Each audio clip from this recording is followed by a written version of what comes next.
હે મારા શિરે છે લોબડી ચારણ છું, ગઢજો નાળાની નાગબાઈ છું. તો બાળપણમાં સંગીત જીવનમાં કેવી રીતે પ્રવેશ્યું? સ્ટાર્ટ કર્યું, પેરેન્ટ્સે ફોર્સ કર્યું કે કરવાનું છે. એટલે પપ્પાને એક એવી ઈચ્છા હતી કે કોઈ એક આર્ટ ફોર્મ તો આવડવું જોઈએ. સંગીતે મને ક્યારેય છોડી નથી અને મેં સંગીતને ક્યારેય છોડી નથી. મારા વચ્ચે બ્રેક્સ ઘણા આવ્યા છે. સવારે 6 વાગે ઉઠીશું અને ત્યાં જે મેમના ત્યાં જઈને જ રિયાઝ કરીશું. અને એ રૂલ હતો એકચ્યુઅલી મારા મેમના ત્યાં. આવો કોઈ દી કાઠિયાવાડમાં ખવડાવું ભજીયા અમારી બાના હાથના. પછી ભજીયાનું સોંગ બની ગયું. એવું મેં સ્પેસિફિક નહોતું કર્યું કે હું ભજીયા ઉપરનું સોંગ બનાવું, પણ જે મેં લાઈન લખી તે તીખા અને મીઠા, અને તો આ બધાનું કોમ્બિનેશન તો ભજીયામાં જ હોય છે. હું એના મોટા મોટા લીટા શિયાળાની રાતે ખાધા મરચા જાજા લીલા લીલા, અને અમે તો કાઠી એટલે થઈએ બધા ફીદા. કહેવાય કે સોરઠના ભોજનિયા મીઠા, જેમ કે બાજરીના રોટલા સાથે લસણિયા દીધા. ચોરસ ચોકડી પાડીને ખાધા ઢોકળીના બટકા, પણ વાત થાય ગોટાની. ચેન્જ ઇઝ કોન્સ્ટન્ટ, એટલે કે પરિવર્તન હંમેશા ગતિશીલ રહ્યું છે. સમાજ હોય, પ્રકૃતિ હોય કે આપણા સૌનું મન હોય. કાલે જે વિચાર હતો એ આજે નથી. ઋતુ બદલાય છે, દિવસ અને રાત બદલાય છે, અને સમાજનું ચિત્રણ પણ બદલાય છે. એક એવી રીતે જ નવા જે જૂના ટ્રેડિશન છે અને નવા ટ્રેન્ડ્સ છે, એ બંનેમાં પણ જ્યારે સંતુલન સાધવાનું આવે ને, ત્યારે આ ચેન્જ હંમેશા આપણને ક્યાંક ને ક્યાંક યાદ અપાવે છે કે ટ્રેડિશન ક્યાં હતું અને અત્યારનો ટ્રેન્ડ આપણે શું છે. જે આપણી જૂની પેઢી છે તે આપણે હંમેશા જે ટ્રેડિશન છે, જે રૂઢિચુસ્ત પરંપરાઓ છે, જે જૂનીથી ચાલતી આવતી પેઢીઓ દર પેઢીઓ જે રૂઢિ છે તેને વણેલી હોય છે, પણ જ્યારે નવી પેઢી છે તેને હંમેશા ચેન્જ, આજના જે ટ્રેન્ડ્સ છે એ આકર્ષિત કરતા હોય છે. તો આ બંને વચ્ચે સંતુલન કેવી રીતે જાળવવું, જાણીએ આજના આપણા કાર્યક્રમમાં. નમસ્કાર દર્શક મિત્રો, હું છું બેલા 40,000 અને આપ સર્વેનું સ્વાગત છે કાર્યક્રમ ગુડ મોર્નિંગ ગુજરાતમાં. દર્શક મિત્રો, આપણી સાથે આજના કાર્યક્રમમાં એવું જ એક વ્યક્તિત્વ હાજર છે કે જેણે ખૂબ જૂની પેઢી દર પેઢી ચાલતી આવતી સંસ્કૃતિને પણ અપનાવી છે અને તેમ છતાં આજના જે તમને ગમતા ટ્રેન્ડ્સ છે તેને પણ ફોલો કરે છે. આજે આપણે મળીએ બંશ્રી મૈસુરિયાને, કે જે ગાયિકા છે, શાસ્ત્રીય સંગીતથી વણાયેલા ગાયિકા છે, તેમ છતાં જે આધુનિક જે ગાયન શૈલી છે તેથી પણ ખૂબ પરિચય આપણને કરાવશે. બંશ્રી, ખૂબ ખૂબ સ્વાગત છે કાર્યક્રમ ગુડ મોર્નિંગ ગુજરાતમાં. કેમ છો તમે? એકદમ મજામાં, થેન્ક યુ સો મચ. સૌથી પહેલાં તો એ જ કે જે આ ટ્રેન્ડ્સ અને ટ્રેડિશનની આપણે વાત કરી રહ્યા છે, તો ભક્તિથી લઈને શાસ્ત્રીય સંગીતથી લઈને આધુનિક ટ્રેન્ડ જે રેપ કહેવાય અને જે સૌને ગમતું હગોરી બેન્ડ છે એમાં પણ તમે લીડ ગાયિકા છો. તો આ બધું સંતુલન કેવી રીતે જાળવો છો તમે? એકચ્યુઅલી ક્લાસિકલ મ્યુઝિક એ તો રૂટ્સ છે. કોઈ બી તમે ક્યાંય બી કોઈ બી ટાઈપનું તમે મ્યુઝિક શીખો, ક્લાસિકલ મ્યુઝિક એટલે આપણું જે હિન્દુસ્તાની શાસ્ત્રીય સંગીત છે એનું રૂટ્સ છે. એવું કહેવાય છે કે જેમ આપણે નાના બાળકને ભણવા મૂકીએ તો એ પહેલાં ABCD શીખે, એવી જ રીતે સંગીત શીખતા પહેલાં તમારે સારેગામા એ basically is alphabets of music, એટલે એ તમારું બેઝ છે. પહેલાં એ કરો, પછી આગળ તો ઘણા બધા રસ્તાઓ ખુલશે. અને અત્યારે જેમ તમે વાત કરી ટ્રેન્ડ્સની, તો ટ્રેન્ડ્સ તો બદલાતા જ રહેવાના છે, પણ જે રૂટ્સ છે એ પકડી રાખવા ઇઝ વેરી ઇમ્પોર્ટન્ટ. એટલે ગઈકાલે આપણું જે ચિત્રણ હતું ને મિરરમાં, આજે એના કરતાં કંઈક નવું છે. એવું તમે ભક્તિ સંગીતમાં પણ ઇન્વોલ્વ થાવ છો અને જે તમારા ઇન્સ્ટાગ્રામ પ્રોફાઇલ પર મેં જોયા કે ખૂબ સુંદર મજાના રેપ ને બધું પણ તમે કરતા હોવ છો. તો કેવી રીતે તમને ઇન્સ્પિરેશન મળે છે આ બધું કરવા માટે? ઇન્સ્પિરેશન તો એવું તો કંઈ નથી, મને જે આવે છે ઉપરથી કે હવે નેક્સ્ટ હું આ કરું, કે હવે હું આ કરું. જે અંદરથી ઈચ્છા, કોઈ બી આર્ટિસ્ટ હોય એને સેટિસ્ફેક્શન ત્યારે જ મળે જ્યારે એ પોતે ખુશ હોય. તો જે બી કંઈ નવું આવે છે ટ્રેન્ડ, એ પહેલાં હું જોઉં છું, સમજું છું કરવા જેવું છે, નથી કરવા જેવું, આની લોંગિટિવિટી કેટલી છે, કેમ કે ટ્રેન્ડ્સ તો બહુ શોર્ટ પીરિયડ માટે હોય છે. કરેક્ટ. તો એવું જરૂરી નથી કે બધા ટ્રેન્ડ્સ ફોલો કરવા જ. એટલે એની લોંગિટિવિટી જોવાની, એની ઇમ્પેક્ટફુલ છે કે નહીં, કોઈ બીજાને ઇન્સ્પાયર કરશે કે નહીં, આ બધી વસ્તુ જોઈને પછી એમાં પડું છું કે હવે હું કરું કે નહીં. બરાબર. આ જે આટલી બધી સમજણ છે ને આટલી બધી જે સિન્સિયરિટી તમારા અવાજમાં અને વાતમાં દેખાય છે, તો આના રૂટ્સમાં આપણે જઈએ તો બાળપણમાં સંગીત જીવનમાં કેવી રીતે પ્રવેશ્યું? એકચ્યુઅલી એઝ આઈ સેડ કે મને એવું લાગે છે કે ડેસ્ટિન્ડ જ હશે, કારણ કે હું લગભગ 6-7 વર્ષની હતી અને મારા પેરેન્ટ્સે ડિસાઈડ કર્યું કે મને શાસ્ત્રીય સંગીતની તાલીમ લેવી જોઈએ. એટલે એ તો હવે એમનું ડિસિઝન હતું. એ ટાઈમ પર તો મને એટલી સમજણ હતી નહીં કે આ શું છે, કે આમાં મારે શું કરવાનું. મને તો એકદમ વિયર્ડ લાગતું હતું કે આ શું સારેગમ કેમ કે એ ટાઈમ પર તો ખબર ના હોય કે આ શું છે. એની સિરિયસનેસ ત્યારે નહોતી. ધીરે ધીરે જેમ જેમ આગળ શીખતી ગઈ, વર્ષો કાઢ્યા. એક જ ગુરુ જોડે મેં લગભગ 13 થી 14 વર્ષ કાઢ્યા. પછી બીજા ગુરુ જોડે શીખી. પછી એની એકચ્યુઅલ ડેપ્થ કેટલી છે, કેટલું ઊંડું છે શાસ્ત્રીય સંગીત, એમાં હજી કેટલું વધારે કરવાનું છે, કેટલું થઈ ગયું છે. જેટલું કરતા જાઓ એટલું ઓછું જ લાગે એવું છે. આ તો આમાં એવું છે. એટલે નાનપણથી જ આવી રીતે સ્ટાર્ટ કર્યું. પેરેન્ટ્સે ફોર્સ કર્યું કે કરવાનું છે. એટલે પપ્પાને એક એવી ઈચ્છા હતી કે કોઈ એક આર્ટ ફોર્મ તો આવડવું જોઈએ. Yes. એટલે એવી રીતે સ્ટાર્ટ કર્યું અને બસ હજી સુધી ચાલે છે. તો મને લાગે છે કે કાર્યક્રમમાં વાતો તો આપણે ઘણી બધી કરી, પણ કંઈક તમારા અવાજમાં સંભળાવો તો દર્શક મિત્રોની સવાર સરસ સુંદર મજાની થઈ જાય. એક માતાજીની ચરચ છે. બિલકુલ બિલકુલ. સવારે ખૂબ સુંદર. આપણે એક માતાજીને યાદ કરીએ.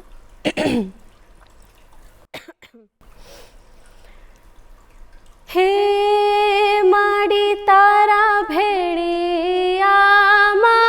ઉજળા મારા ભાવી રે મચ્છરાણી મોગલ ભલે રે ઓઢ્યો રે માડી તમે ભેળિયો રે માતાજી ભલે રે ઓઢ્યો રે માડી તમે ભેળિયો રે માડી એવો આદિ રે અનાદિ જૂનો ભેળિયો રે માડી એમાં ચિતર્યા જોને ચૌદે બ્રહ્માંડ રે મચ્છરાળી મોગલ ભલે રે ઓઢ્યો રે જગદંબા તે ભેળિયો રે. વાહ, ખૂબ સુંદર. એટલે મને લાગે છે કે જે તમારા પપ્પાએ ફોર્સફુલી એક નિર્ણય તમારી પર થોપ્યો એનું આ રિઝલ્ટ છે. ખૂબ Yes, સુંદર, ખૂબ definitely. સુરીલું રિઝલ્ટ છે. Thank you. તો પપ્પાએ શીખવવાનું તો ચાલુ કર્યું, પણ એઝ અ કરિયર આ પરસ્યુ કરવું છે એવી કઈ ક્ષણ હતી, એવું કયો ટર્નિંગ પોઈન્ટ હતો કે એવું લાગ્યું કે ના હવે મ્યુઝિક જ કરવું છે? એટલે વિશારદ મેં કમ્પ્લીટ કર્યું. 7 વર્ષનો કોર્સ જ્યારે ક્લાસિકલમાં કરીએ પછી વિશારદ કમ્પ્લીટ કર્યું કહેવાય. વિશારદ મેં કમ્પ્લીટ કર્યું ત્યારે આઈ વોઝ 18. એ જ ટાઈમ હતો મારે ડિસાઇડ કરવાનું હતું કે મારે શું કરવાનું છે આગળ, કે હવે કઈ લાઇનમાં હું પરસ્યુ કરું. અને એવું નથી કે પહેલેથી જ મેં મ્યુઝિક કર્યું છે. મેં એકચ્યુઅલી મારું બેચલર્સ ઇકોનોમિક્સમાં કર્યું છે. અચ્છા. હું સેન્ટ ઝેવિયર્સમાં ઇકોનોમિક્સ કરતી હતી. બટ કહેવાય ને કે આમ જે વસ્તુ લખેલી છે એ તો થવાની જ છે. હા. એટલે એવું થયું કે સંગીતે મને ક્યારેય છોડી નથી અને મેં સંગીતને ક્યારેય છોડી નથી. કે મારા વચ્ચે બ્રેક્સ ઘણા આવ્યા છે. 1-1.5 વર્ષનો ગેપ આવી જાય કે ડ્યુ ટુ સમ રીઝન્સ કે મારે બોર્ડ્સ છે એના પછી પણ એક્ઝેક્ટલી એના પછી પણ 1-2 વર્ષનો ગેપ આવે છે. પણ એ ગેપને મેં ક્યારેય એ ડિસ્ટન્સ નથી આવવા દીધું મ્યુઝિકથી. એટલે સમહાઉ I end up doing music only. એટલે ઇટ વોઝ ડેસ્ટિન્ડ. એટલે પછી મને એમ થયું કે ના આ જ છે, આ જ કરવું છે. ઇન્ટરેસ્ટ બી એમાં જ હતો મારો પહેલેથી. એટલે પછી એવી રીતે જ પરસ્યુ કર્યું. અને ગુરુનું જે આપણે કહીએ કે એમનું જે માર્ગદર્શન એ આપે ઇઝ વેરી ઇમ્પોર્ટન્ટ. એટલે એમણે જેમ કહ્યું કે હવે તું આ કર. ધીરે ધીરે મને રસ્તાઓ ખુલ્યા. પછી ખબર પડી. પછી કામ પ્રોફેશનલી સ્ટાર્ટ કર્યું. દેન આઈ ગોટ ટુ નો કે હવે આ જ કરવું છે, હવે બીજું કંઈ હવે થશે નહીં. બરાબર. This is how definitely. એટલે ABCD તમે કીધું ને કે જેમ બાળકને ભણવા મૂકે તો ABC પહેલાં ઘૂંટાડવાની ચાલુ કરે કે ધીમે ધીમે એના લાઇન્સ ક્લિયર થાય, એના સ્ટ્રોક્સ ક્લિયર થાય. આ તે એમ સંગીતમાં સુરોનો રિયાઝ, તો એ જે રિયાઝ શબ્દ છે, જે સાધના છે જે સંગીતની કરવી, એ કરવાની શરૂ તમને એવું લાગે છે કે તમે કઈ ઉંમરથી કરી કે ના શાસ્ત્રીય સંગીત શીખવું દર અઠવાડિયામાં 2-3 દિવસ જઈને શીખીને આવી જવું ને પરીક્ષા લક્ષી શીખવું ને ગાવું એ અલગ વસ્તુ છે, પણ જે એકચ્યુઅલ સાધના છે એ તમારી બહુ સારો ક્વેશ્ચન છે એકચ્યુઅલી અને બહુ ઇમ્પોર્ટન્ટ છે આ. બીકોઝ આજકાલ લાઈક લોકોને ખબર નથી હોતી, છોકરાઓ હવે જે છોકરાઓ શીખે છે એમને ખબર નથી કે આની સિરિયસનેસ શું છે. કરેક્ટ. મેં ઘણીવાર સાંભળ્યું છે કે કોઈ આવીને એવું કીધું હોય કે મને આ શીખવું છે અને મારે સ્ટેજ શોઝ કરવા છે, એટલે એમની માટે music is only about stage shows ને પ્લેબેક સિંગિંગ ને પણ Perform કરવું, એક પરફોર્મ કરવું, એક્ઝેક્ટલી ફેમસ થવું, પણ એવું છે નહીં એકચ્યુઅલી. એની પાછળ તો તમારે ઘણા વર્ષો આપવા પડે, ઘણા બધા વર્ષો. એટલે રિયાઝ તો બહુ જ ઇમ્પોર્ટન્ટ છે. પહેલાં કેવું હતું કે ગુરુ શિષ્ય પરંપરા ચાલતી હતી, તો તમારે ગુરુના ત્યાં રહીને જ શીખવાનું હતું. આવી રીતે શાસ્ત્રીય સંગીત પહેલાં શીખવામાં આવતું હતું, પણ હવે તો ઓબ્વિયસલી એ પોસિબલ નથી. બધાની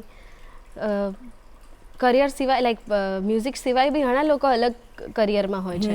એટલે જે તમે કીધું કે 2 દિવસ ગુરુ પાસે જઈને શીખવું અને સ્ટીલ રિયાઝમાં કન્ટિન્યુ રહેવું every day is very difficult for me as well. કેમ કે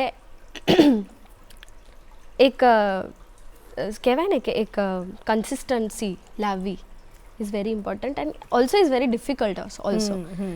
કે મેં તો કેવી રીતે સ્ટાર્ટ કર્યું કે મને એવો એટમોસ્ફિયર મળ્યું છે. મારા જે સાથી કલાકારો હતા, મારી જોડે જે શીખતા હતા, અમે લોકો એવી કોમ્પિટિશન કરતા એ ટાઈમે કે સવારે 6 વાગે ઉઠીશું અને ત્યાં જે મેમના ત્યાં જઈને જ રિયાઝ કરીશું. અને એ રૂલ હતો એકચ્યુઅલી મારા મેમના ત્યાં કે તમારે સવારે અહીંયા આવીને જ રિયાઝ કરવાનો, પોતાના ઘરે નહીં. તો જે એક ના આવ્યું હોય કોઈ બી કે આજે મારે નથી આવું કે આળસ આવે છે, તો એને ફોન કરીને અમે બોલાઈએ કે ના આવવું જ પડશે, આવવું જ પડશે. એટલે આવી રીતે એક ટેવ પડી ગઈ કે સવારે ઉઠીને રિયાઝ કરવાની. એટલે એમાં બી બ્રેક્સ આવ્યા છે ઘણા, બટ સ્ટીલ હું હજી ટ્રાય કરું છું કે હું કન્સિસ્ટન્ટ રહું. બરાબર છે. હવે તમારી પ્રોફેશનલ જર્નીની આપણે વાત કરી કે જે તમે પરફોર્મ કરવાનું ચાલુ કર્યું, સ્ટેજ પર કમ્ફર્ટેબલ થયા અને શાસ્ત્રીય સંગીત કરતાં એકદમ જુદું વાતાવરણ તમારા સ્ટેજ તમારી સાથે છે. તો પહેલાં તો મને એવું લાગે છે કે કંઈક સ્ટેજ ઉપર તમે જે પરફોર્મ આજના ટ્રેન્ડને લગતું છે ને એવું કંઈક સંભળાવી દો, પછી આપણે એના વિશે વાત કરીએ. એક બહુ જ સરસ ગરબો છે જે હું રેગ્યુલરલી અમારા શોઝમાં લેતી હોઉં છું. એનું નામ છે શિરે છે લોબડી. હે મારા શિરે છે લોબડી ચારણ છું, ગઢજો નાળાની નાગબાઈ છું. મારા શિરે છે લોબડી ચારણ છું, ગઢજો નાળાની નાગબાઈ છું. હા હા રે વવરિયા હાલી આવો, કચ્છ કબરાઓમાં જાતી આવો.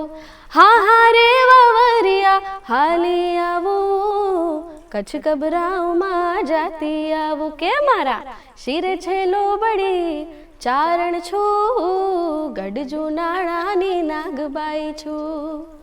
આ ગરબો અમે લઈએ જ છે અને મારો બી પર્સનલી બહુ ફેવરેટ ગરબો છે. અચ્છા, યસ. તો એ જે સ્વિચ કર્યું તમે, જે ટ્રેન્ડ્સને અત્યારે જે કહેવાય કે સ્ટેજ ઉપર લોકોને શું જોવું હોય, પરફોર્મન્સ જોવું હોય, એક એનર્જી અલગ જોવી હોય, તો એ શાસ્ત્રીય સંગીતમાંથી એ આખું તમારું જે ડેવલપમેન્ટ થયું એ કેવી રીતે થયું? તમારું જે આખી પર્સનાલિટી સ્વિચ થઈ એ કેવી રીતે થઈ?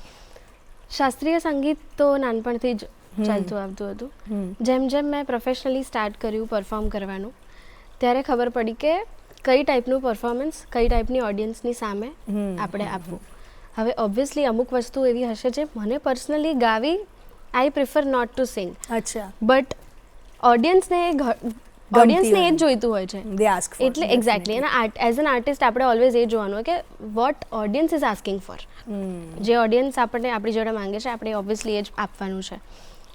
એટલે ક્લાસિકલ તો ચાલતું જ હતું, પણ ધીરે ધીરે જેમ મેં સ્ટાર્ટ કર્યું, પછી અમુક લોકો સાથે પરફોર્મ કરવાનું સ્ટાર્ટ કર્યું, એમનું ઓબ્ઝર્વ કર્યું કે એ કેવી રીતે પ્રેઝન્ટ કરે છે. જેમ કે અઘોરી મ્યુઝિક લઈ લઈએ તો એ લોકો કેવી રીતે પ્રેઝન્ટ કરે છે, ઓડિયન્સને ધ્યાનમાં રાખીને એક સેટલિસ્ટ ફિક્સ હોય છે અમારી, બટ સ્ટીલ ઓડિયન્સ કેવી છે, એમને શું જોઈએ છે, એ પ્રમાણે સેટલિસ્ટ ફરી પણ જાય. અચ્છા. એટલે આ બધું ધીરે ધીરે શીખીને ઓબ્ઝર્વ કરીને અલગ અલગ આર્ટિસ્ટથી શીખ્યું કે કઈ રીતે પ્રેઝન્ટ કરવું, શું જોઈએ છે, કઈ જગ્યા પર શો છે, વેન્યુ શું છે, ઓડિયન્સ કેવી છે, એવી રીતે ધીરે ધીરે શીખ્યું. અને હવે તો આઈ થિંક હવે તો લાઈક એટલું નોલેજ તો આવી ગયું છે કે હવે શું આપવું જોઈએ ને શું ના આપવું જોઈએ. તમે અઘોરી બેન્ડની વાત કરીને તો મેલ એક ડોમિનન્સ કહી શકાય કે એમનું જ નામ છે, એમનાથી જ એ બેન્ડનું આટલું નામ, ફેમ, જે પણ લોકો એમને જોવા માટે આવે છે. જ્યારે તમે ત્યાં ઊભા રહો તો તમને તમારું સ્થાન કેવું લાગે ને તમે કેવી રીતે બનાવો છો પોતાનું?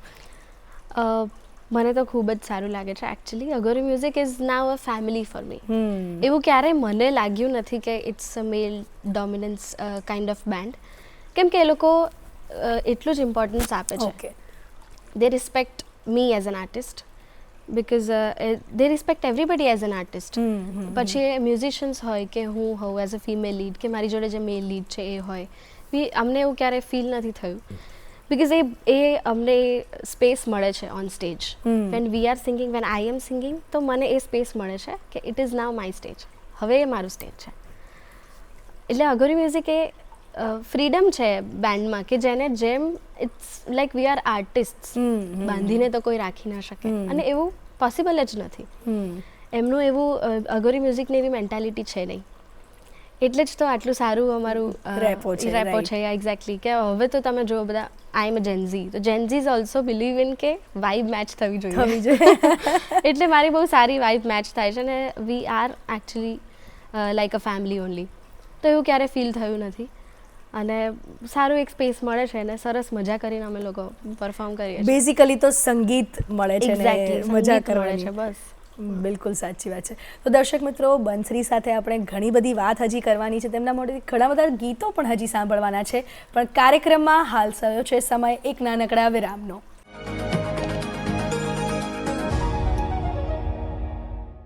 ગુડ મોર્નિંગ ગુજરાત કાર્યક્રમમાં દર્શક મિત્રો આપનું પુનઃ સ્વાગત છે. આપણે વાત કરી રહ્યા છીએ ગાયિકા બંસરી સાથે. તો બંસરી, ક્લાસિકલ મ્યુઝિક હું પણ શીખી છું, એટલે મને ખબર છે કે એમાં સુરોનું ખૂબ મહત્વ હોય. અને જ્યારે બીજું આપણે કોઈ પણ કાવ્ય સંગીત કે કંઈ પણ ટ્રેન્ડનું વાત કરીએ તો એમાં શબ્દોનું અને બીટ્સ જે કહેવાય એનું ખૂબ મહત્ત્વ હોય. તો નાવ એઝ એન આર્ટિસ્ટ તમે એ બંને કેવી રીતે બેલેન્સ કરો છો? સી એકચ્યુઅલી ક્લાસિકલ મ્યુઝિક એટલે શરૂ કરીએ ત્યારે ખાલી સૂરનું નોલેજ હોય છે, પણ જેમ જેમ તમે આગળ પરસ્યુ કરો એની અંદર બીટ્સ, જે તમે કહ્યું બીટ્સને ક્લાસિકલ એટલે શાસ્ત્રીય સંગીતમાં કહેવાય તાલનું નોલેજ. લય, તાલ, જે બી તમે કહો. એટલે તાલ અને ગાવાનું સાથે વગાડવાનું, એમાં ઇન્સ્ટ્રુમેન્ટ પણ આવી જાય, આ બધું જ આવે જ છે ઓલરેડી શીખવામાં. એટલે જે મેં કોર્સિસ કર્યા છે વિશારદ, અલંકાર, એના પછી પણ મેં માસ્ટર્સ 2 વર્ષ કર્યું. આ બધાની અંદર મેં આ બધી વસ્તુઓ ત્યારે જ શીખેલી છે. અને હવે એ જે ટ્રેડિશનલી શીખ્યું છે ગુરુ પાસે, એને મોડર્નાઇઝ કરીને અત્યારના મ્યુઝિકમાં કેવી રીતે યુઝ કરવું, એવી રીતે હું અત્યારે શીખી રહી છું. એટલે અત્યારે હું એ કરું છું કે જે મેં પહેલાં શીખ્યું છે ઓલરેડી, એટલે એને કેવી રીતે ડાયવર્ટ કરીને અત્યારના ટ્રેન્ડ પ્રમાણે કેવી રીતે યુઝ કરવું. એટલે એકચ્યુઅલી આમ જોવા જઈએ તો જેને ક્લાસિકલનું નોલેજ છે એની માટે આ બધું બહુ ઇઝી છે. કેમ કે classical is not just about singing. એની અંદર બહુ જ બધી થિયરી બી છે. જે તમે તાલની વાત કરી એ બધું લખીને અમે તો રેડી કર્યું છે એ ટાઈમે જ્યારે અમે એક્ઝામ્સ આપતા હતા. એટલે બધું એટલું લખીને કર્યું છે કે હવે એટલું બેસી ગયું છે. સાચી વાત છે કે હવે એનું એપ્લિકેશન કરવું એટલું હાર્ડ નથી રહ્યું. એટલે શાસ્ત્રીય સંગીત એવો બેઝ છે ને કે જે તમને બધી જ ધારાઓમાં વહેતા શીખવાડે, કે એ તમને એટલું બધું થિયોરેટિકલ બી બેઝ તમારું પાકું કરે ને કે તમારે આગળ ક્યાંય પણ પ્રેક્ટિકલી અપ્લાય કરવું હોય તો તમને કોઈ બી ટાઈપના મ્યુઝિકમાં you can apply classical music. કેમ કે એની અંદર બધું જ છે, બધું જ છે, તાલથી લઈને સુરથી લઈને જે બી તમે કહો, લયકારી, બિલકુલ એવરીથિંગ ઇઝ ધેર. બસ એને ખાલી વ્યવસ્થિત ટાઈમ આપીને તમારે શીખવું પડે તો તમે ઇઝીલી એનું અપ્લાય કરી શકો. આપણે તાલની આટલી બધી વાત કરી રહ્યા છે તો ત્યાં જે લેટેસ્ટ ટ્રેન્ડમાં જે તમારું જે રેપ ખૂબ વાયરલ છે એ અમારે સાંભળવું છે આજે. તો રેપ છે ભજીયા ઉપર. યસ, આઈ નો. અને એ બહુ આમ મેં વિચાર્યું નહોતું કે હું આવી રીતે કોઈ સોંગ લખું. હું સંભળાવી દઉં તમને. આવો કોઈ દી કાઠિયાવાડમાં ખવડાવું ભજીયા મારી બાના હાથના, આવો કોઈ દી કાઠિયાવાડમાં ખવડાવું ભજીયા મારી બાના હાથના. કેવા લાગે તીખા અને ચટણીથી ઉઠાય એવી થાળીમાં પાડું હું એના મોટા મોટા લીટા. શિયાળાની રાતે ખાધા મરચા જાજા લીલા લીલા અને અમે તો કાઠી એટલે થઈએ બધા ફીદા. કહેવાય કે સોરઠના ભોજનિયા મીઠા, જેમ કે બાજરીના રોટલા સાથે લસણિયા દીધા. ચોરસ ચોકડી પાડીને ખાધા ઢોકળીના બટકા, પણ વાત થાય ગોટાની તો ના રહેવાય મારા દીકા. આ ગીતની પ્રોસેસ કેવી રીતે હતી એ જાણવું છે એક તમારે, અને ખાલી ઓડિયોની, આમાં વિઝ્યુઅલ ફોર્મ બી તમે એડ કર્યું છે અને યુ આર લુકિંગ બ્યુટીફુલ. એ બી બહુ જ મજાની વિડીયો બની છે. તો એ આખી પ્રોસેસ કેવી રહી તમારી? એકચ્યુઅલી હું જ્યારે લખતી હતી ત્યારે મેં વિચાર્યું નહોતું કે ભજીયા ઉપરનું સોંગ સ્પેસિફિકલી હું લખું. હું એકચ્યુઅલી એક શોમાં જઈ રહી હતી અને મારું સાઉન્ડ ચેક હતું શીલજ પાસે. તો હું કેબમાં બેઠી હતી અને મેં દુકાનના પેલા બોર્ડ ઉપર એમને રેન્ડમલી મેં જોયું તીખા અને મીઠા. અચ્છા. કોઈ નમકીનની શોપ હશે, આઈ ડોન્ટ રિમેમ્બર અત્યારે. પણ તીખા મીઠા મારા મગજમાં કોન્સ્ટન્ટલી તીખા મીઠાના જેટલા બી રાઇમિંગ શબ્દો છે એ બધા ચાલતા હતા. આની પહેલાં મેં ક્યારેય રેપ લખ્યું નથી કે ના મેં ક્યારેય કોઈ સોંગ લખ્યું છે. This is the first ever song જે મેં લખ્યું. તો એ કોન્સ્ટન્ટલી ચાલતું હતું મારા મગજમાં અને મને ભૂખ બી લાગી હતી થોડી. તો એ ફર્સ્ટ લાઈન મેં રેન્ડમલી લખી કે કેવા લાગે તીખા અને ચટણીથી મીઠા. પછી મને હતું કે આ પછી બનતી ગઈ લાઇન્સ આગળ આગળ હું લખતી ગઈ. પછી ભજીયાનું સોંગ બની ગયું. એવું મેં સ્પેસિફિક નહોતું કર્યું કે હું ભજીયા ઉપરનું સોંગ બનાવું, પણ જે મેં લાઈન લખી તે તીખા અને મીઠા અને તો આ બધાનું કોમ્બિનેશન તો ભજીયામાં જ હોય છે. એવી રીતે એક લાઈન લખાતી ગઈ, જે મને આવતું ગયું મેં હું લખતી ગઈ. એવી રીતે આ સોંગ બની ગયું. એટલે બહુ રેન્ડમલી લખેલું સોંગ છે. એવું નથી કે મેં આની માટે વિચાર્યું હતું કે હું આવું કંઈ લખું કે આવું કંઈ બનાવું. બસ એવી રીતે બનાવ્યું ને પછી મારા ફ્રેન્ડ્સને છે બધા એ લોકોને મેં સંભળાયું. સ્ટુડિયો પર અમે એમ જ બેઠા હતા અને મેં સંભળાયું અને પછી રેકોર્ડ કરી દીધું. અને પછી એવું વિચાર્યું નહોતું કે આટલું બધું વાયરલ થશે, બિકોઝ ભજીયાનું સોંગ છે. એવું તો મેં વિચાર્યું નહોતું બિલકુલ બી. એવું હતું કે બસ આ નવી એક વસ્તુ કંઈક મેં કરી છે, ટ્રાય તો મૂકીએ, જોઈએ કેવું ઓડિયન્સનું આવે છે રિસ્પોન્સ. બટ 8 મિલિયન અપ ગઈ છે રીલ, એટલે it's a very big thing for me. તો વિડીયો શૂટ કરવાનો વિચાર ક્યારે આવ્યો? એમ ઓડિયો તો થઈ ગયું હશે સ્ટુડિયોમાં, પણ વિડીયો કેવી રીતે પોતે જ એક્ટ કરવું એ વિચાર કેવી રીતે? વિડીયો અત્યારે તો ઇટ્સ વેરી ઇમ્પોર્ટન્ટ. તમે જે કહો છો કે ટ્રેન્ડ સાથે રહેવું ઇઝ વેરી ઇમ્પોર્ટન્ટ. ઓડિયો હું રિલીઝ કરી પણ દેત, પણ વિડીયો એક ભજીયા બતાવીએ આપણે કે શું ભજીયા છે. જેને ના ખબર હોય એને ખબર પડે કે ભજીયા શું છે. અને મેં તો એની અંદર ઘણા બધા ભજીયાના વેરાયટીઝની બી એક લાઈન છે, કાતરીવાળા, આલુવડા, એટલે કાંદાવડા ને બધા. એટલે એ બધું બતાવવાનું એક કન્સેપ્ટ હતું કે એ બધું બતાવીએ કે કેટલા બધા અલગ અલગ ટાઈપના ભજીયા હોય છે. બસ એવી રીતે વિડીયો બનાવ્યો અને સારો બન્યો એટલે મૂકી દીધો. 8 મિલિયન વ્યૂઝ. એટલે હવે રેપ લખવાની કોઈ પ્રોસેસ ચાલે છે? હજી એવું થાય છે કે ના રેપ લખીને આગળ કંઈક કરીએ? ઈચ્છા તો ઘણી થાય છે. અને બટ હું હિપહોપ આર્ટિસ્ટ નથી. હું ટ્રેડિશનલી ક્લાસિકલી ટ્રેન્ડ આર્ટિસ્ટ છું. એટલે હવેના મારા જે બધા પ્રયાસો છે એવા છે કે હું હવે પ્રોપર સોંગ્સ લખું. અને મેં 2-3 કામ બી ચાલુ છે, લખી નાખ્યા છે. 2-3 આવશે થોડા સમયમાં, રિલીઝ કરવાના છે. તો તમે જ્યારે પરફોર્મ કરવા જાઓ છો, તમે જાઓ છો કે જુઓ છો કે આટલી બધી ઓડિયન્સ ઊભી છે, એમાં યુથ હોય, કેટલીક વાર થોડા ઓલ્ડ એજના હોય, બાળકો હોય, તો ટ્રેન્ડ્સને જે અત્યારે જે આધુનિક જે ચાલે છે સંગીત પદ્ધતિ, એ બધી તો લોકો સાંભળી લે છે, પણ જ્યારે તમે કોઈક ભજન ગાવાનું શરૂ કરો અથવા તો કોઈ માતાજીનું ભક્તિ કે પદ કે કંઈ ગાવાનું ચાલુ કરો, ત્યારે લોકો કેવો ઇન્ટરેસ્ટ બતાડે છે ને ત્યારે તમે શું પ્રયોગો કરતા હો છો? તમે નહીં માનો પણ ખાલી ભક્તિ ગીત એટલે ખાલી ઓલ્ડ એજના લોકો જ નથી એમાં એટલા ઇન્ટરેસ્ટેડ. અત્યારે જે યુથ છે એમને પણ એટલો જ ઇન્ટરેસ્ટ છે. અને અમે જેવી રીતે પરફોર્મ કરીએ છીએ ઓન સ્ટેજ, લોકો સખત એટલે આમ એકદમ જ આમ અલગ ડિમેન્શનમાં જતા રહેતા હોય એવું પણ ક્યારેક ફીલ થયું છે. એટલે એવી આખી એક વાઇબ્રેશન એવું ક્રિએટ થાય છે કે જે લોકો ના પણ માનતા હોય પણ એમને એ મ્યુઝિક એક એવી વસ્તુ છે કે એ જે વાઇબ્રેશન્સ એક્ઝેક્ટલી એટલે કનેક્ટ એટલા થાય છે લોકો. એટલે એમાં પછી બધા જ જનરેશનના લોકો આવી ગયા, નાનાથી લઈને મોટાથી લઈને. અને આપણે આપીએ બી એવું કે જે બધાને ખબર હોય, કે જે બધા કનેક્ટ કરી શકે. એટલે ઓલવેઝ એવો જ ટ્રાય હોય છે કે બધા કનેક્ટ કરી શકે અને આપણી જે ફિલિંગથી ગાય છે એ ફિલિંગ એમના સુધી પહોંચે, ઇમોશન્સ એમના સુધી પહોંચે. બસ એટલે બહુ સારો એક્સપિરિયન્સ હોય છે. અને રિસેન્ટલી હમણાં જ અમે જે શો કર્યો સોમનાથમાં, બહુ જ બધી ઓડિયન્સ હતી. અને એક તો પહેલાં તો એ ફિલિંગ કે સોમનાથ મંદિરમાં પરફોર્મ કરવું આટલી ઓડિયન્સની સામે, it's a very big thing for me. એટલે એક તો એ અલગ જ એક એક્સપિરિયન્સ હતો. અને એમાં બી લોકો આટલા સારી રીતે અમારી જોડે બંધાયેલા હતા થ્રુ આઉટ ધ શો. અને બહુ જ મજા કરી, લોકોને બહુ જ મજા આવી. ત્યાં શું ગાયું કંઈક સંભળાવી દો તો. સોમનાથના પ્રાંગણમાં જે ગીત ગાયું હોય થોડો માહોલ અહીંયા પણ આપણે ક્રિએટ કરીએ. સોમનાથમાં તો ખૂબ જ મજા આવી અમને લોકોને. પબ્લિક લાઈક ઓડિયન્સ એટલી સારી હતી ને એમનો રિસ્પોન્સ પણ એટલો સારો હતો. એમાંથી એકાદું સોંગ હું તમને સંભળાવું. આવો નવલખને જાળી એવી આવો ને લો બળિયાળીઓ બાળા રે બોલાવે આયલ આવો ને બિરદાળીઓ બાળા રે બોલાવે આયલ આવો ને બિરદાળીઓ. વાહ, ઘણું મોટું અમારું સેટલિસ્ટ હતું સોમનાથનું. તો એક અલગ જ વાઇબ હતી. પણ આ અમુક સોંગ્સમાંનું એક સોંગ છે જે હું પરફોર્મ કરું છું ઓન સ્ટેજ. બરાબર. એટલે અત્યાર સુધીની આપણે જે બી વાત કરી, જે પણ આપણી વચ્ચે વાતો થઈ, એમાં બહુ સ્મૂધ ટ્રાન્ઝેક્શન્સ દેખાય છે કે આ થયું પછી આ થયું આ થયું.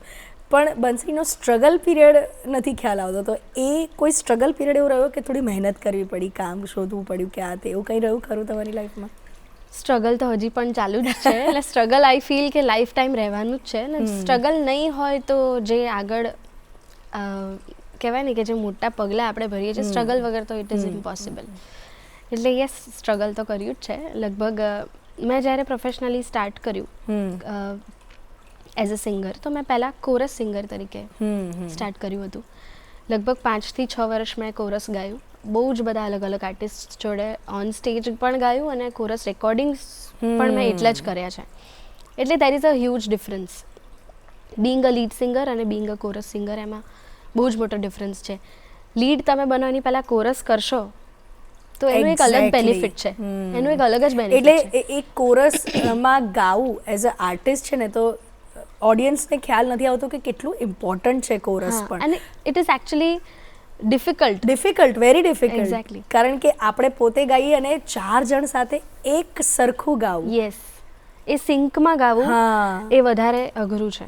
તમે સોલો ગાઓ છો તો એ તમને ફ્રીડમ છે કે તમે કંઈ બી ગાઈ શકો, કોઈ બી હરકત લઈ શકો કોઈ પણ ટાઈમે. પણ કોરસમાં તમારે એક બાઉન્ડ્રીઝ હોય છે જેની અંદર રહીને તમારે પરફોર્મ કરવાનું હોય છે. એટલે એમાં હું બહુ જ બધું શીખી છું, ઘણું બધું શીખી જે હું કોરસમાં શીખી છું. સિંકમાં કેવી રીતે રહેવું. મેઇન થિંગ એ હોય છે કે 4 જણ છે, 4ના અલગ ટેક્સચર અલગ હોય છે. એટલે એ શીખવું કે કેવી રીતે એવું લાગે કે 4 જણનું સિમિલર વોઇસ આવે છે, કોરસ સાંભળવામાં સારું લાગે. આવું બધું શીખતા પછી ખ્યાલ આવ્યો કે સોલો કોને કહેવાય. શ્વાસ લેવાની જગ્યા પણ બધાની સાથે હોવી જોઈએ. યસ, બધાની જોડે હોવી જોઈએ. અને એ બધું પહેલાં ડિસ્કસ કરવું પડે કે આ શબ્દની પછી આપણે થોડો શ્વાસ લઈ લઈશું 2 સેકન્ડ. ડેફિનેટલી. એટલે આ બધું બહુ જ ઇમ્પોર્ટન્ટ છે. કર્યું ઘણા વર્ષો, 5-6-7 વર્ષ જેવું કોરસ કર્યું છે. લગ્ન ગીતોમાં કોરસ કર્યું છે, શોઝમાં કર્યું છે, ઘણા બધા ટ્રેક્સમાં કર્યું છે. ઘણા બધા એવા ટ્રેક્સ છે જેમાં મેં કોરસ કર્યું છે, હવે યાદ બી નથી. અને હવે એમાં નામ આવે છે ને તો કે આ ક્યાંક તો સાંભળ્યું છે પણ એ એકચ્યુઅલી ગાયું છે. પછી અવાજ સંભળાય કે અચ્છા આ તો ક્યારનું કેટલા ટાઈમ પહેલાં ગાયેલું હતું. એટલે સ્ટ્રગલ તો ઘણો કર્યો છે, ઘણા બધા લોકોને મળીને શીખ્યા છે. પણ ઇટ્સ નેવર એવું નથી લાગ્યું કે બહુ જ ડિફિકલ્ટ છે. એવું નથી કે એટલું ડિફિકલ્ટ છે કે તમારી જોડે લોકો એવા હોય, તમારી જોડે એટમોસ્ફિયર એવું હોય તો ઇઝીલી થઈ શકે છે બધી વસ્તુ. બરાબર. What are the future plans? Future પ્લાન્સમાં તો ઘણી બધી વસ્તુઓ છે. જેમ કે મેં તમને કહ્યું 2-3 સોંગ્સ લખીને રાખ્યા છે, કમ્પોઝ બી કરીને રાખ્યા છે, બસ રિલીઝ કરવાના છે. બીજા 1-2 મોટા પ્રોજેક્ટ્સ પર અમે લોકો કામ કરી રહ્યા છે. એક છે કૃષ્ણ ઉપર. We are planning a concert type of thing. એનું નામ છે હું અને કૃષ્ણ. અરે વાહ. એટલે કૃષ્ણના તો અત્યારે તમે જુઓ ઘણા બધા શોઝ ઓલરેડી થાય છે. લોકો એમની રીતે એ શું વિચારે છે, એમના માટે કૃષ્ણ શું છે, એવી રીતે લોકો પરફોર્મ કરે છે. એટલે હું મારું એક નાનું કહેવાય ને કે મારો એક નાનો પ્રયાસ. યા એક્ઝેક્ટલી, કે હું શું વિચારું છું, મારી માટે કૃષ્ણ શું છે. અને જેમ કે તમે જાણો છો મારું નામ બંસરી, એટલે બંસરી માટે કૃષ્ણ શું છે એ ટાઈપનું અમે એક આખું પ્લાન કરી રહ્યા છે. કૃષ્ણના life Rolls, Krishna as a નાનું બાળક, as an infant, Krishna as a friend, Krishna as a lover obviously. Radha હા, રાધા કૃષ્ણ એટલે પ્રેમ પ્રેમ શબ્દ અને કૃષ્ણનું આયા વગર રહે જ નહીં એમ. પછી કૃષ્ણનો એક એવો લાઈફનો છે કે જે હજી સુધી લોકોને બહુ ખબર નથી, કૃષ્ણ અને રૂકમણીનું રિલેશન. પછી કૃષ્ણ એઝ અ ગાઈડ બિલકુલ અર્જુન મહાભારત સાથે. યસ, એટલે આ બધું અમે પ્લાન કરી રહ્યા છે. એવરીથિંગ ઇઝ ઇન પ્રોસેસ હજી તો, કે કઈ રીતે એને પ્લાન કરવું, કઈ રીતે ઓડિયન્સને ગમશે, કઈ રીતે થોડું અલગ કરવું જે ઓલરેડી થઈ રહ્યું છે. એક આ કોન્સેપ્ટ પર કરી રહ્યા છે કામ. અને બીજું છે સીતા કરીને એક અમારું નવું ઇનિશિયેટિવ છે. આખી રામાયણ અકોર્ડિંગ ટુ સીતાસ પર્સપેક્ટિવ. અરે વાહ. કે સીતાને કેવું ફીલ થાય છે, વોટ ઇઝ શી ફિલિંગ, એમનું જ્યારે રાવણ એમને લઈને ગયા, જ્યારે અશોક વાટિકામાં એકલા રહ્યા એ, ત્યારે આપણને બધી ખબર છે કે રામ શું કર્યું, રામ બધાને મળ્યા, રામ ભગવાન. હનુમાનજીનું શું રહ્યું, એ ત્યાં ગયા, એમને મળ્યા, લંકાને આખી બાળીને પાછા આવ્યા સીતા માતાને મળીને. પણ what was she feeling at that time? આજુબાજુ આવા રાક્ષસોની સામે એ રહ્યા ત્યાં થોડો ટાઈમ. એટલે એક ઇનિશિયેટિવ અમે લોકોએ લીધું છે કે સીતાનું શું પર્સપેક્ટિવ છે, ઇવન લગ્ન પહેલાં સીતા શું છે એનું તો આખું બહુ જ મોટું અત્યારે હજી ઘણા લોકોને નહીં ખબર હોય, બટ આમાં અત્યારે રિસર્ચ પ્રોસેસ ચાલી રહી છે. આમાં ઘણા લોકો બધા રિસર્ચ કરી રહ્યા છે કે શું કહેવું, શું બતાવવું, શું ના બતાવવું. અને સીતાનું ઓલરેડી એક બીજી બધી કન્ટ્રીઝમાં પણ રામાયણ સીતાના પર્સપેક્ટિવથી લખેલી છે. બિલકુલ બિલકુલ. એટલે આ બધા રિસર્ચ ચાલી રહ્યા છે, આ બધા અપકમિંગ પ્રોજેક્ટ્સ છે અમુક, જેને પર અમે લોકો કામ કરી રહ્યા છે અત્યારે. હોપફુલી બસ જલ્દી જ અમે લોકો. એટલે માત્ર સંગીતની એક ભાવાત્મક સંગીત તમે પીરસવાનો પ્રયાસ કરશો એવું મને લાગે છે. આપણે ઘણું બધું તમારા અવાજમાં સાંભળ્યું, પણ મને લાગે છે કે શાસ્ત્રીય સંગીતની છાંટ હજી લેવાની બાકી છે. તો એક પ્રભાતનો કોઈ રાગ અત્યારે સરસ સવાર છે, તો કોઈ પ્રભાતનો કોઈ પણ જે રાગ અત્યારે ગવાતો હોય. મારો જે પર્સનલી ફેવરેટ રાગ છે, રાગ મારું બિહાગ. અરે વાહ. એ હું એની એક બંદિશ છે, એ હું ગાઈશ. મારા ગુરુ પાસેથી શીખી છે મેં આ.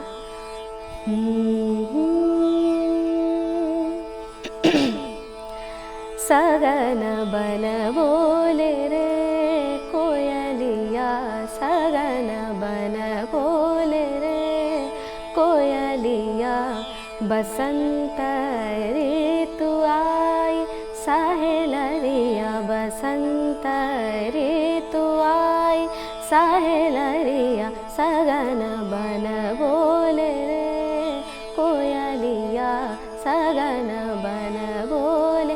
ની સા ગમ પમ ગમ પમ ગમ ગરે સા, સગન બન બોલ. સગન બન બોલે રે કોયલિયા.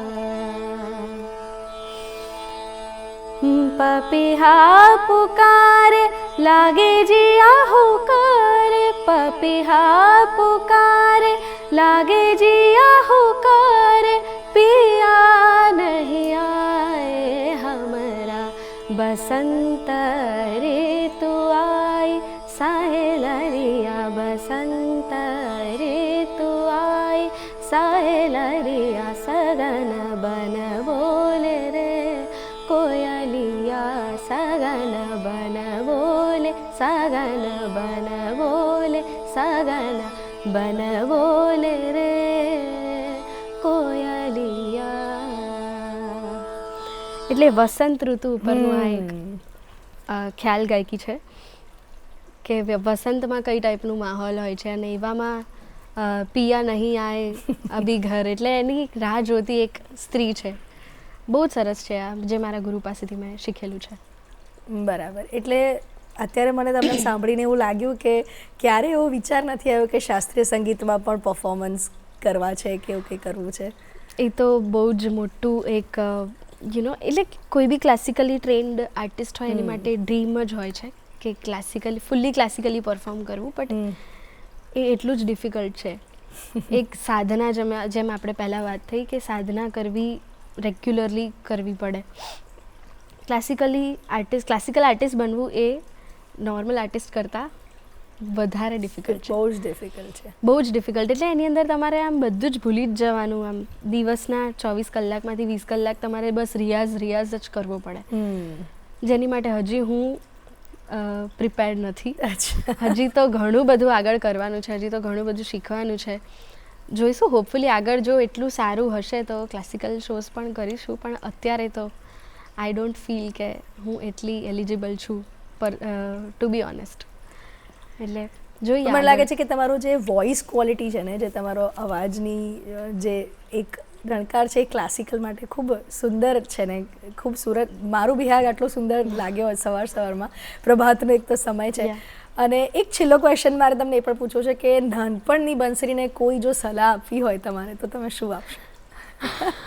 કે બી ડિસિપ્લિન એક તો લાવી લાઈફમાં, જે બહુ જ જરૂરી છે ને. હજી પણ મને જરૂર, નાનપણની નહીં, હું તો અત્યારની બંસરીને પણ કહું છું કે ડિસિપ્લિન લાવવું ઇઝ વેરી ઇમ્પોર્ટન્ટ. અને હજી બી હું કામ કરી જ રહી છું ડિસિપ્લિન લાવવા માટે. સવારે ઉઠીને રિયાઝ કરવાનો એટલે કરવાનો જ, નો મેટર વોટ. તમે ગઈકાલે રાત્રે કેટલા બી વાગે તમે સૂતા હોય, કે રાત્રે બહાર હોય, કે થાક્યા હોય, કે whatever the reason is, પણ સવારે ઉઠીને રિયાઝ કરવાનો જ. આ લાઈન ઉપર તો હું અત્યારે પણ ટ્રાય કરું છું કે હું રોજ કરું, પણ નથી થતું ઓનેસ્ટલી. પણ એ જ કહીશ કે બસ ડિસિપ્લિનથી મ્યુઝિક કરવું, કન્સિસ્ટન્સી લાવી, અને એક છે ને કે વિશ્વાસ રાખવો. જે બી તમે કામ કરી રહ્યા છો, જે બી હું કામ એ ટાઈમ પર કરતી હતી ત્યારે હું થોડી આમ બહુ અંડર કોન્ફિડન્ટ હતી કે આ શું કરું, થશે નહીં થાય. એના લીધે મેં ઘણી બધી વસ્તુ નથી કરી. તો એ જ કહીશ કે કોન્ફિડન્ટલી હા કરો. બહુ તો શું થશે, એક્ઝેક્ટલી. નહીં ગમે કોઈને તો ઇટ્સ ઓકે, બટ ટ્રાય તો કર્યો. એક રિગ્રેટ તો નહીં રહે કે આ મેં યાર કરવાનું હતું ને મેં ના કર્યું. એટલે મને લાગે છે કે થોડું ડિસિપ્લિન તો હશે જ, તો જ આ સ્ટેજ ઉપર તમે પહોંચ્યા છો, તો જ આટલો સુંદર અને ઘટીલો જે અવાજ છે એ અમને સાંભળવા મળી રહ્યો છે. તો બંસરી, તમે અહીં દૂરદર્શનના સ્ટુડિયોમાં આવ્યા અને અમારા દર્શક મિત્રો સાથે ખૂબ મજાની સુંદરમય સંગીતમય સવાર અમારી બધાની કરી, તે બદલ આપનો ખૂબ ખૂબ આભાર. Thank you so much.